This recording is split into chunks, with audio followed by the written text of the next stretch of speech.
सबको जय मसीह की। परमेश्वर आप सबको आशीष दे। आज मैं आपको एक ऐसी बातें बताऊंगा। दो चीज़ें हैं, दो चीज़ें आप प्रेयर्स में अगर ये दो चीज़ें करोगे, परमेश्वर आपकी प्रार्थनाओं को 100% सुनेगा। अब बहुत कम लोग इसे जानते कि वो क्या चीज़ें हैं, क्या करना पड़ेगा हमें जिससे हमारी प्रार्थनाओं को परमेश्वर सुने, उत्तर दे। जब भी हम प्रार्थना करते हैं तो हमारी प्रार्थना क्या होता है कि स्वर्गदूत स्वर्ग तक लेके जा रहे होते हैं। तो हम जब प्रार्थना करते हैं तो सबसे पहले हमें अपनी प्रार्थनाओं को यीशु के लहू में कवर करना चाहिए। अपने आप को तो हम यीशु के लहू में कवर करते हैं, अपने घरवाले को, हमारी प्रार्थनाओं को भी यीशु के लहू में कवर करना पड़ता है। और ये पहली चीज़ है कि जब भी आप प्रार्थना करो, तो जब आप कर देते हो पूरा, उसके बाद बोलना है यीशु के लहू में मैं अपनी प्रार्थनाओं को कवर करता हूँ, सारी प्रार्थना को। और स्वर्गदूत से लेके जाते हैं। आपके पास रेवा वर्ड्स है, बहुत ज़रूरी है रेवा वर्ड्स होना। आपके पास रेवा वर्ड्स हैं, बहुत अच्छी बात है, क्योंकि आप प्रार्थना के बाद जब रेवा वर्ड्स बोलोगे तो वो गैर भाषा जो होती है आपकी प्रार्थना को कवरिंग देती है। आपकी प्रेयर स्वर्गदूत लेके जाते हैं और स्वर्गदूत एक प्यालों में आपकी प्रार्थना को लेकर जाते हैं स्वर्ग तक। यीशु मसीह सुनता है। कई केसेस में क्या होता है कि जब आप प्रार्थना कर रहे होते हो तो यीशु मसीह आपके पास में खड़ा हो जाता है। अब प्रेजेंस को हमें लाना पड़ता है यीशु मसीह की। अब हम 5 मिनट की प्रेयर करेंगे। अब 5 मिनट की प्रेयर में प्रभु कैसे आएगा? अगर वो दिल से वो वर्ड्स जो हम मुंह से बोल रहे हैं, प्रार्थना ये नहीं होती कि याद की हुई प्रार्थना हम प्रार्थना कर रहे हैं प्रभु ये वो तो ये नहीं होगा।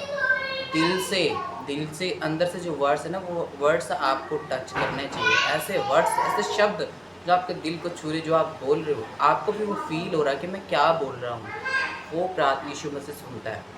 प्रार्थना में एक चीज़ आपने नोटिस की, जब भी आप प्रार्थना करते करते अगर आपके आंखों से आंसू आने लग गए, इसका मतलब वहाँ पे परमेश्वर की प्रेजेंस है। क्योंकि वो चीज़ आप उसे फील नहीं कर पाते हो, लेकिन आपका जो हृदय है अंदर, हृदय किसने बनाया है? परमेश्वर ने। वही हृदय आपके अंदर है, वही हृदय परमेश्वर के अंदर है। तो वो चीज़ परमेश्वर को, उसको पता चल जाती है कि परमेश्वर सामने खड़ा है, आपको नहीं चलती है पता। तो प्रार्थना करनी आपको आ गई है, ठीक है। अब आपकी प्रार्थना क्या हो रही है कि आपकी प्रार्थना को उत्तर आपको मिल रहा है। अपनी प्रार्थना को आपको और बढ़ाना पड़ता है। लेकिन अगर आप शुरुआती में नहीं हो, आपका मन नहीं लगता प्रार्थना में, 5 मिनट प्रेयर करो या 10 मिनट प्रेयर करो, ऐसी करो कि आपको रोना आ जाए प्रार्थना में। ये नहीं कि आप हर टाइम रो, नहीं, मतलब शब्द ऐसे हो कि आपके दिल को छुए वो शब्द, आपके शब्द परमेश्वर के पास जाए और दिल से वो वर्ड्स निकले। आप याद की भी प्रार्थना मत करो, परमेश्वर को अगर आपने प्रेजेंस चाहिए तो आपके दिल से वो शब्द निकलने चाहिए। अब ये नहीं कि प्रभु कि कुछ लोग कहते हैं प्रोफेशनल प्रेयर्स, नहीं। आप अपनी बातों को परमेश्वर को बताओ, प्रभु आज मेरे जीवन में ये हुआ, परमेश्वर मेरे जीवन में ऐसा होना चाहिए, तेरी इच्छा मेरी लाइफ में पूरी होनी चाहिए। ये पहली चीज़ थी। अब रही दूसरी चीज़ क्या है? आप जो मांग रहे हो प्रभु से, क्या उसमें परमेश्वर की महिमा हो रही है? अब बहुत सारे लोग क्या कहते हैं कि परमेश्वर मुझे गाड़ी दे, मुझे घर दे, मुझे अच्छी जॉब चाहिए। तो आप अपने स्वार्थ के लिए मांग रहे हो, उसमें परमेश्वर को क्या महिमा मिल रही है? अगर आप प्रभु की महिमा के लिए मांगो कि परमेश्वर मुझे 10 लाख रुपए चाहिए, मैं तेरे कामों में देना चाहता हूँ, परमेश्वर के नाम को महिमा मिली है। आप इस चीज़ को गौर करो। आप प्रार्थना कर रहे हो परमेश्वर की मुझे जॉब चाहिए, मुझे गवर्नमेंट जॉब के साथ ब्लेस करें, मैं तेरे कामों में हेल्प करना चाहता हूँ, वो चीज़ परमेश्वर सुनेगा। आप प्रार्थना करो परमेश्वर मुझे गाड़ी चाहिए, तेरे भवन में सेवा करने के लिए, आने जाने के लिए, परमेश्वर के नाम को महिमा मिल रही है, तो परमेश्वर वो चीज़ सुनेगा। परमेश्वर सुनेगा वो चीज़, क्योंकि आप परमेश्वर की महिमा के लिए वो चीज़ मांग रहे हो।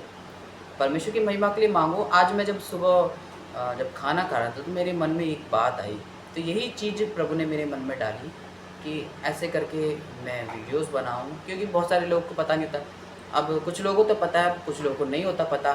तो मुझे भी ये बातें नहीं पता थी। तो एक दिन किसी ने मुझे बताया था, किसी पास्टर ने, तो वो चीज़ मैं भूल गया था बाद में। लेकिन जब मैं खाना खा रहा था मुझे वो चीज़ सडनली याद आ गई। अब याद कौन कराता है? परमेश्वर कराता है। ज़रूरी नहीं कि परमेश्वर आमने सामने होकर आपसे बात करेगा जैसे मैं कर रहा हूँ। मन में परमेश्वर भी डालता है, कई बार शैतान भी डालता है। तो जो परमेश्वर जिन चीज़ों से परमेश्वर को महिमा मिल गई वो परमेश्वर डाल रहा है, और जो चीज़ बुराई की है वो शैतान डालता है। इतने फर्क तो सबको है।